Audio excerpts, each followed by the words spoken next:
I want to introduce you to the concept of CRRAP Goals, which is an organized approach to your hemodynamic goals for patients with cardiac issues. CRRAP stands for contractility, rate, rhythm, afterload, and preload. You can use these principles to optimize cardiac output and blood pressure for any given cardiac lesion. Recall that blood pressure is equal to your cardiac output times your systemic vascular resistance, and this is your afterload. Your cardiac output is your heart rate times stroke volume, and then your stroke volume is your end systolic volume minus your end diastolic volume, which is your preload.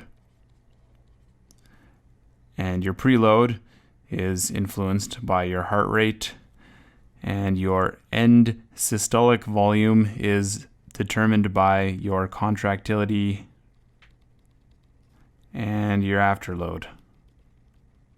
Between the contractility, rate, rhythm, afterload, preload, you've essentially considered all of the determinants of blood pressure. We'll use aortic stenosis as our example here. Remember, people with aortic stenosis get syncope, angina, and dyspnea. So think a bit about why those happen as we go over what the heart looks like in these people.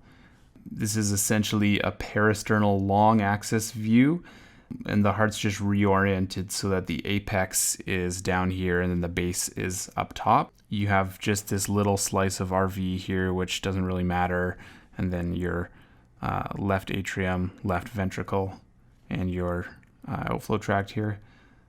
We are looking at our left ventricle sort of sliced in half here, and then we can see two of our three aortic valve cusps on this diagram. This valve is going to be heavily calcified here, as is what happens in patients with aortic stenosis. And actually, it's possible that this patient only has functionally two cusps of the aortic valve, because a bicuspid aortic valve, either functional or congenital, is one of the causes of aortic stenosis. But anyways, we'll say that this patient is a heavily calcified aortic valve. In terms of valve area, the normal should be about 2.5 to 3.5 centimeters squared, but severe aortic stenosis, your valve area will be down less than 1 centimeter squared. And at this point, usually it has become a hemodynamically significant lesion and the valve needs to be replaced. On your way to severe disease, there's also moderate, which is 1 to 1.5 centimeters squared, and mild. Because of the high resistance to flow from this narrow valve, the left heart has a huge amount of afterload on it. So it will become hypertrophied, very, very thick muscle, in order to essentially generate enough force to overcome that afterload, and also this principle of reducing wall stress. Remember that wall stress is equal to the pressure times the radius of the chamber divided by 2 times the wall thickness.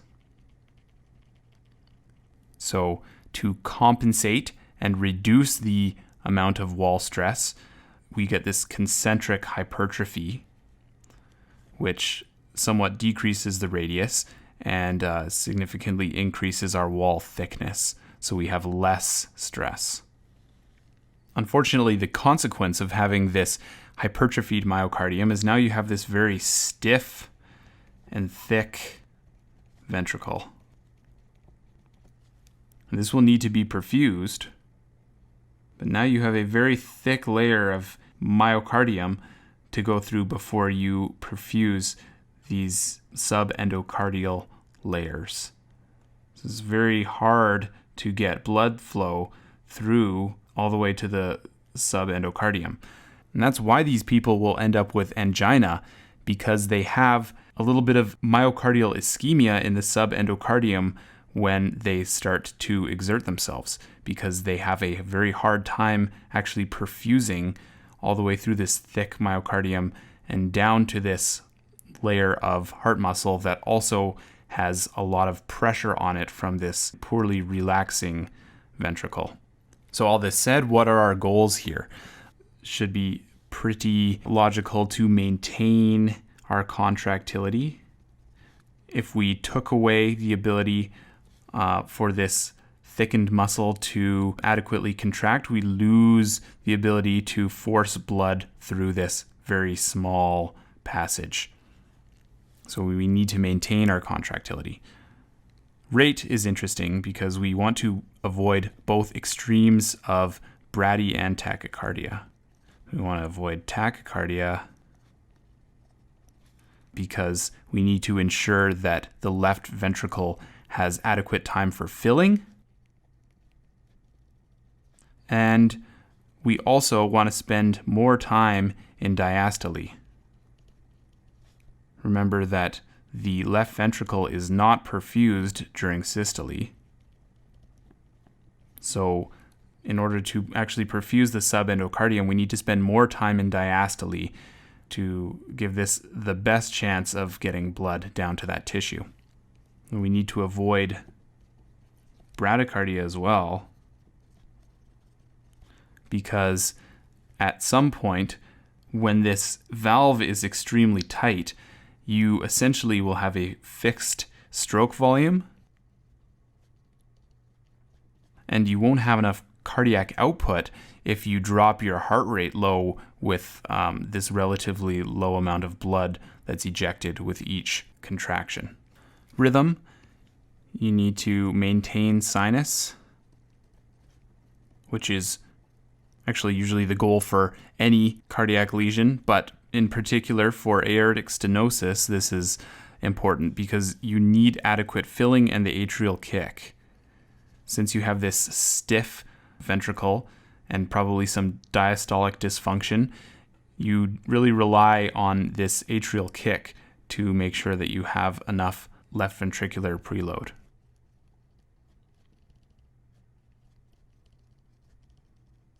Certainly all this stuff is important, but if you had to pick one thing to remember, afterload is extremely important for these people with aortic stenosis.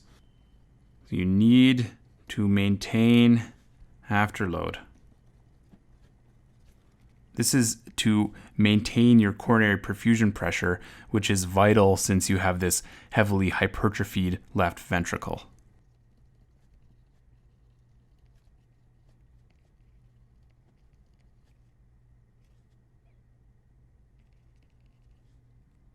Your coronary perfusion pressure is your diastolic pressure minus your LV-EDP.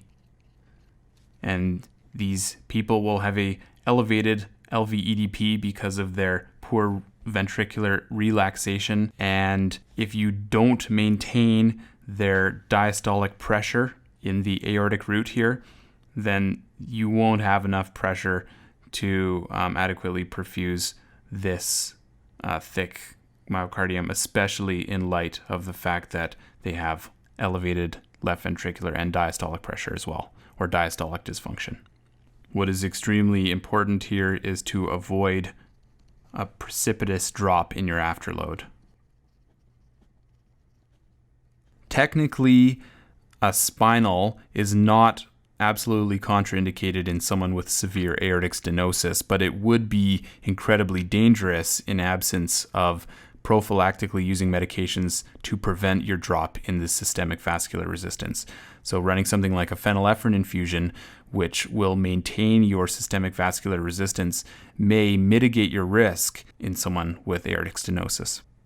General anesthetic is also a very good way to precipitously drop your afterload. So basically any anesthetic technique for this person that is not carefully titrated will need some careful attention to what happens with their systemic vascular resistance or their afterload. Lastly, the preload you want to maintain. And we've kind of touched on this, but they are preload dependent. We need this left ventricle to be adequately filled in order to have any kind of cardiac output. And again, this will be stiff, so it'll be a little bit harder to fill. So without a good amount of pressure and then an atrial kick to top up our left ventricle, it will probably not be filled enough to get a reasonable amount of cardiac output. So if someone asks you what your goals for a patient with aortic stenosis are, you could tell them that you plan to maintain their contractility, avoid extremes of tachy and bradycardia, maintain sinus rhythm, maintain or increase their afterload, and maintain their preload. It may be wise to try to prioritize these a little bit.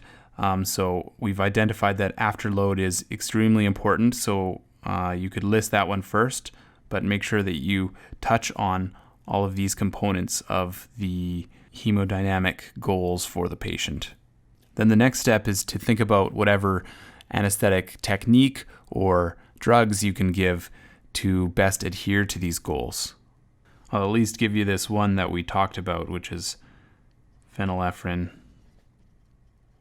our trusty alpha-1 agonist for maintaining afterload or preventing any kind of decrease in SVR with any of our anesthetic techniques.